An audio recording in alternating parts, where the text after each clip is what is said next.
Okay guys, I've had some questions about how to row reduce matrices in order to solve for the intersection of three planes. I'm going to work through an example here. I really want to caution you to be really careful and go nice and slow and double check your work and use a calculator if you need it.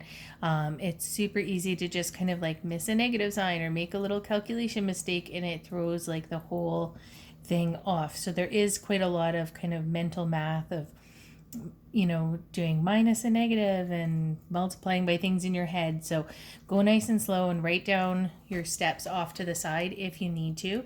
And I will try my best not to make any errors here.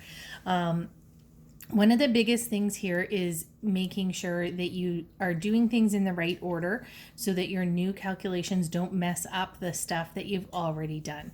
I think you guys probably know from looking at the notes that this is kind of the goal. What the matrix operations are is really a simplified way of writing substitution and elimination, like what we did in grade 10 with solving for POI. It's really using the elimination method to rewrite these when we have multiple variables, more than two variables. If you've got systems with 3 variables or 4 variables, like you might see next year in university, it gets really cumbersome to write out the whole equations. And this is just kind of a short form way working just with the coefficients, but we're doing the same kinds of calculations that you would have done with elimination. So we can multiply a whole equation by a value or divide a whole equation by any number, because that's obviously not going to change the equation. We can add 2 equations together or subtract 2 equations, and we can switch what order we write the equations in. So all of those things are okay. We can multiply or divide a whole row, which represents one equation, by any constant, by any real number. We can add or subtract 2 equations together or multiples of 2 equations, and we can change the order of the equations, because all of that would be fine to do in terms of when they're written as equations. So we could multiply this whole equation by 5, it would still be true. We can add the 2 sides of these equations together, and that would still be a true equation. Okay, so the steps here, I've tried to kind of illustrate what my goal is in each part. So the first thing you want to do is get a 1 in the top corner. We're going to work column by column. And the first thing you want to do is get a 1 in the correct position. Once we get that 1 there, the next thing we want to do is zero out the first column in the other 2 rows. So that means that one of my equations will have 1x and the other ones will have no x's at all. That's the elimination part. Okay. Kind of similarly, the next step we want to do is get a 1 in the y position for the second one, the second row. So the second equation will have 0 x's, 1 y. Okay. Then once we get a 1y here, we're going to zero out the y's in the other 2 equations. Same thing again, we want to work in the third column. We're going to get 1z in that position in the third row. And then we're going to zero out the number of z's. So in the end, we would have an equation that reads 1x plus 0y's plus 0z's equals just some number over here. We're going to kind of follow that along. And then the next equation would be 0x's plus 1y plus 0z's equals some other number. So the numbers are just going to kind of happen. Sometimes they get pretty messy. Sometimes you'll have fractions. Just try again, be really super careful with your calculations and do your best to double check through for errors, because once you get the process, this is pretty straightforward, but like I said, there is a lot of kind of mental calculations and it's easy to make little errors there. Okay, I'm just gonna get myself lined up. So I'm going to change this system of equations. I have x plus 2y plus 3z equals 6. So I'm going to write that in my matrix as 1, 2, 3, and then 6. So that's 1x plus 2y plus 3z equals 6. The next equation is 2x minus 3y plus 2z equals 14. So I'm writing just the coefficients into each spot in the matrix. And the last one, 3x plus 1y minus z equals -2. So I'm going to write down beside each step what calculations I'm doing. So remember over here, my first step, I want a 1 in the top left corner. That's what my goal is, and I have it. If I had another equation that had just 1x, I would just switch those equations around because the order of each row doesn't really matter. Make it so that it's as easy as you can. So I'm going to say, like, I'm done that first step. I've got my 1 in that top corner. If I didn't have an x value where it was just 1x that I could swap up to the first row, then I may have to divide. So if I had maybe a 2x there, I might have to divide all of that whole row by 2 to make that be the correct value. Okay. The next thing I'm going to do, and I'm just going to we don't really use equal signs. It's a bit different notation here.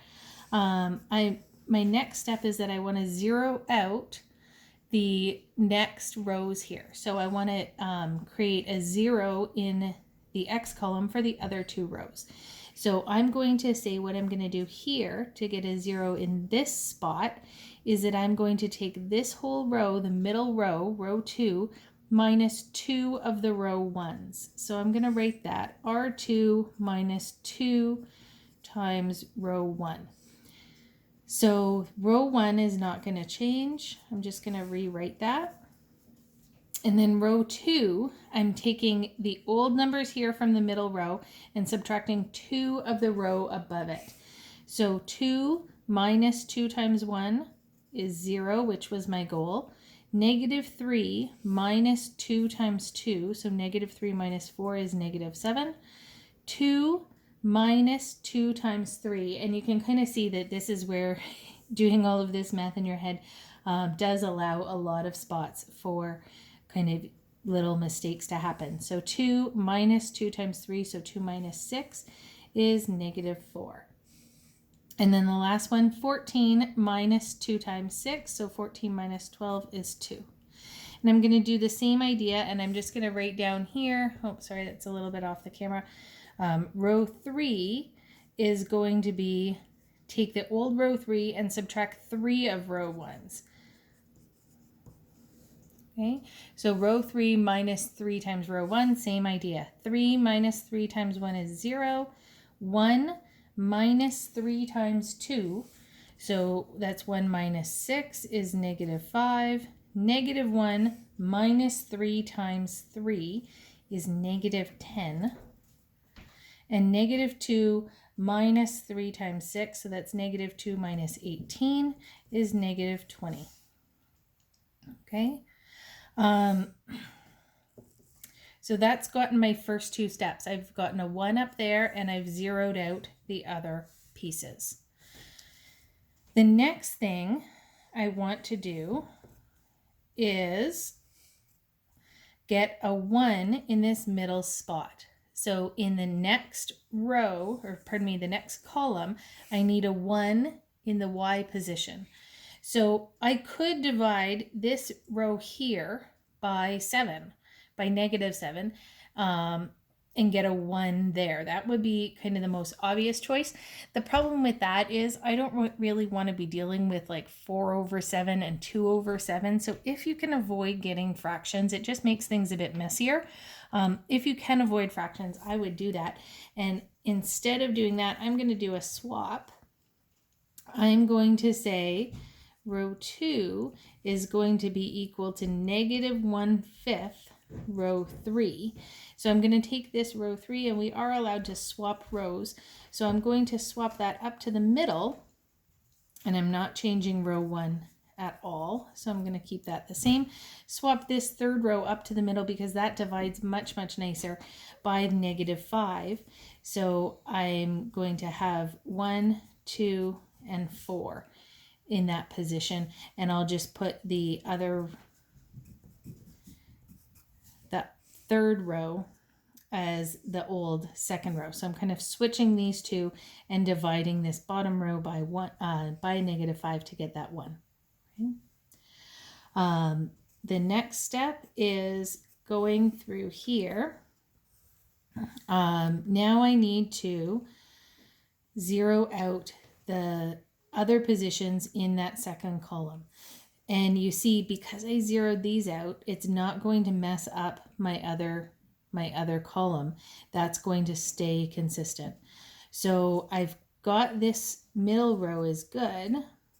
I'm going to keep that the same. And I'm going to say row 1 minus, I'll have to take away 2 of these to eliminate that 2 in that position there. So I have 1 minus 2 times 0, which that's why we get that 0, because it doesn't change. And then 2 minus 2 times 1 gives me a 0. 3 minus 2 times 2 is -1. And 6 minus 2 times 4 is -2. Okay,